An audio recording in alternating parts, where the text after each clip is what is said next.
In the first scale phrasing lesson, we learned how to create simple but musical lead passages through our scales. We navigated the scale from a safe starting note to a safe destination note, which helped put our phrases into context.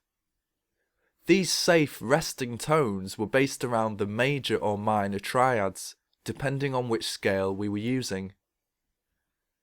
Now we're going to look at how to add a bit more colour to our scale phrases by adding in chromatic and passing tones. In a nutshell, these are tones that lie both inside and outside the scale we're using in the solo and the backing chord. As a result, some of these outside tones would sound dissonant if emphasised or held in our solo. What makes them sound good is when they're used to resolve up or down to a safer scale or chord tone. So we resolve quickly from dissonance to harmony. For example, take the Mixolydian scale over a dominant 7th chord. An example of this dissonance resolution concept would be the flat 6th resolving down to the 5th or up to the 6th of the scale. If included as part of a larger scale phrase, the flat 6th would be considered a passing tone because holding onto or emphasising it too much would create dissonance against the dominant 7th backing chord. Chromatics are most commonly used in blues and jazz, but it's beneficial to understand how it works in a general musical sense. Let's start with what is probably the most recognisable use of chromatics in major key blues licks, resolving the minor third to the major third over the tonic chord. That's the first chord in a typical blues progression. So if we had a blues progression in A major, the safe starting and destination notes for our phrases on that root A major chord would be based on the major triad. But in blues, it's common to mix minor and major pentatonics. Here we have a major third added to a minor pentatonic scale, which we can use as an effective destination note in our major key blues phrasing. The minor third, or flat third, therefore becomes an outside or passing tone, which we can use to quickly resolve to the major third. Remember, we're in the key of A major for these examples. To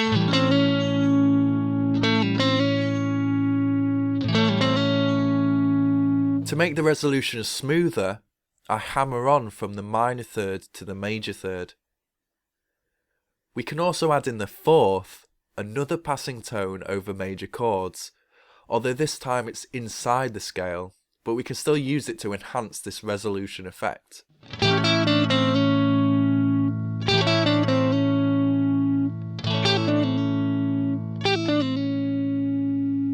So the key thing here is not to dwell on these passing tones, but using them before a quick resolution to a more stable tone is a very nice way of spicing up your licks.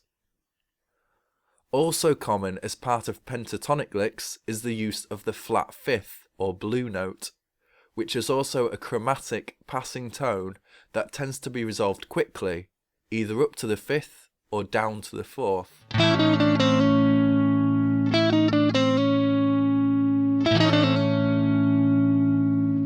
Remember, we can resolve to either the root, 3rd or 5th as they are safe triad tones, but we could also resolve to the flat 7th as this is a natural extension of the major triad used in blues.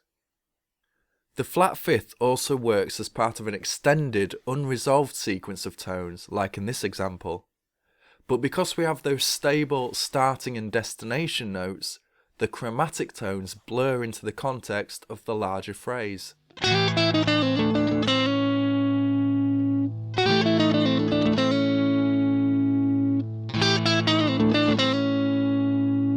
So here you can see a sequence of 4 chromatic tones broken up by the root and resolving to the major third.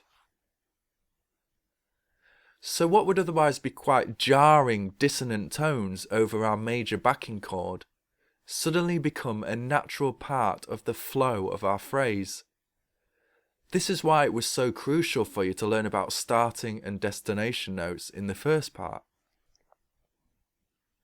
Let's look at another example, this time using the Dorian scale as our base. Technically, we could fill any of the interval gaps with chromatic passing tones, but there are a couple that work particularly well. You should experiment to find what sounds good, as I can't cover every scale unfortunately. The first example is to add a chromatic sharp fifth or flat sixth between the fifth and sixth tones as follows. Using this, we can try and work it into some Dorian-based phrases over a minor seventh chord, and in this example, A minor 7. Remember, these chromatic tones work well as long as you embed them in a larger phrase between two safe tones, and in this example, those tones would be from the minor triad.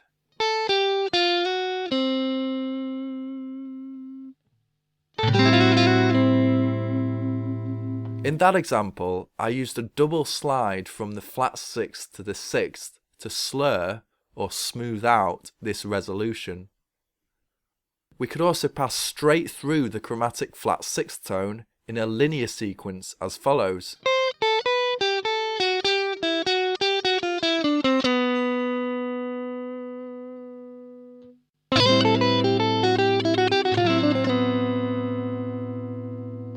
Try your own chromatic phrases based on the scales you know, filling in those interval gaps. If you're confident with the concept of resolution and safe landing notes, you should be able to make most chromatic movements sound natural and effective as part of your solos. Try resolving the chromatic tones up and down. Try including them as part of a quick succession of passing tones before landing on a safe tone from the scale. I hope this lesson gave you some inspiration to explore your own chromatic licks. Cheers.